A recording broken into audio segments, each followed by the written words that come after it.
What happens when your entire life becomes a series of yeses to everyone else's needs, until your own desires are merely whispers in the wind? This is a story about silent sacrifices. His name was Alex, and if you asked anyone who knew him, they'd tell you the same thing. Alex was the guy who always said yes. Need help moving? Alex would be there, hauling boxes up 3 flights of stairs with a smile. Working late and needs someone to cover your shift? Alex never hesitated. Family emergency and needs someone to watch the kids? Alex cleared his schedule. He wasn't just helpful.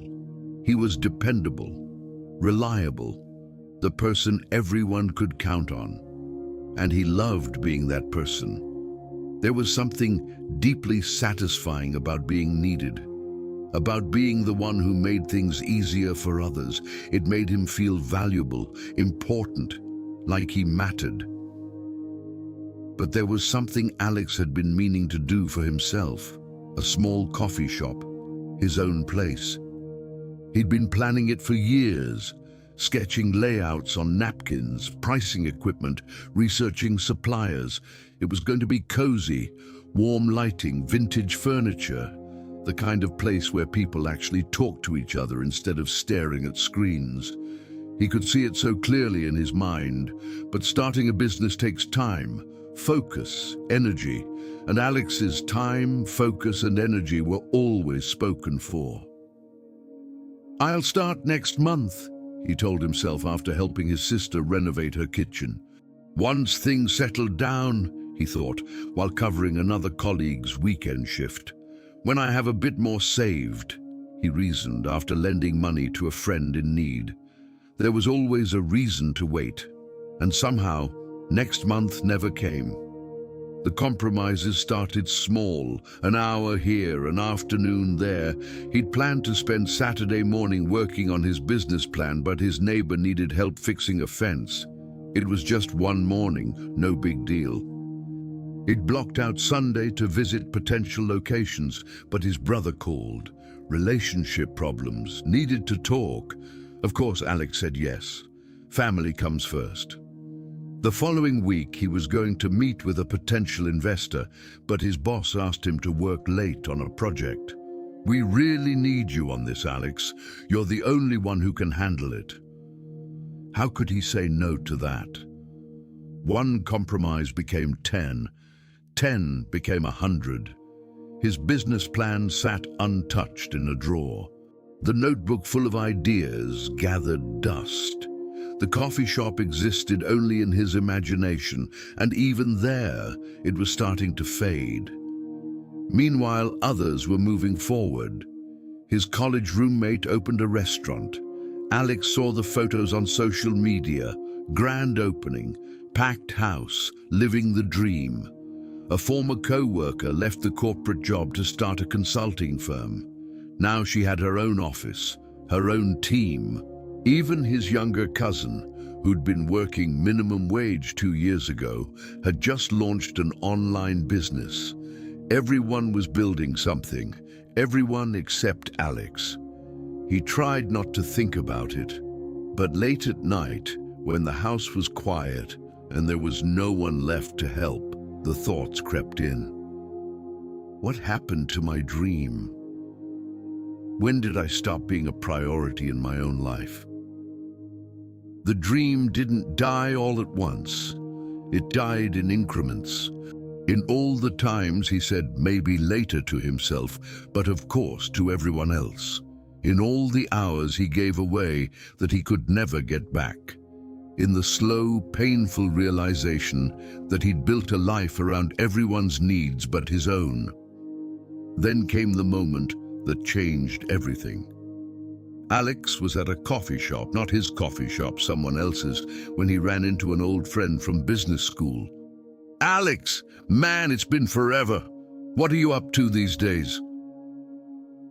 Alex opened his mouth to answer and realized he had nothing to say, nothing he was proud of, nothing he was building, nothing that was his. "Oh, you know, same old, just working. How about you?" His friend's face lit up. Dude, I finally did it. Remember how we used to talk about opening our own places? I just signed the lease on my second location. Alex felt something crack inside his chest. That's amazing. Congratulations. Thanks, man. You should come by sometime. Actually, wait, didn't you always want to do something like this too? Whatever happened with that? What happened with that? The question echoed in Alex's mind long after his friend had left. What happened was he'd let it slip away, one yes to someone else at a time. He sat there in that coffee shop, the one that could have been his, and felt the full weight of his choices. All those people he'd helped, all those favors, all those times he'd put someone else first. They were all living their lives now, building their dreams, chasing their goals. And where was Alex? Still saying yes, still putting himself last, still waiting for a right time that would never come. The silence inside him was deafening. Where passion once burned, there was now only the weight of obligations. Where dreams once lived, there was now only regret. But here's the truth that Alex, and maybe you, need to hear. Saying yes to others is not wrong. Kindness is not a weakness. Generosity is not a flaw, but there's a difference between helping others and erasing yourself, between being kind and being invisible, between supporting others' dreams and abandoning your own. The word no is not selfish. It's a boundary, a necessity, a form of self-preservation. When you say no to things that don't serve your goals, you're saying yes to yourself. When you protect your time, you're protecting your future. When you prioritize your dreams, you're not taking away from others. You're finally giving to yourself. It's not too late for Alex, and it's not too late for you. Your dreams don't have to stay silent. Your voice doesn't have to fade.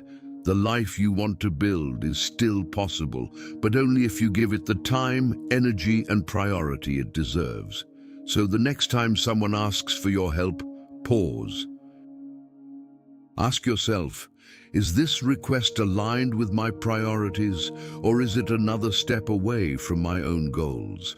You can be kind and have boundaries. You can help others and still pursue your dreams. You can say no and still be a good person. Because sometimes the quietest word we never say is no. And sometimes that silence costs us everything.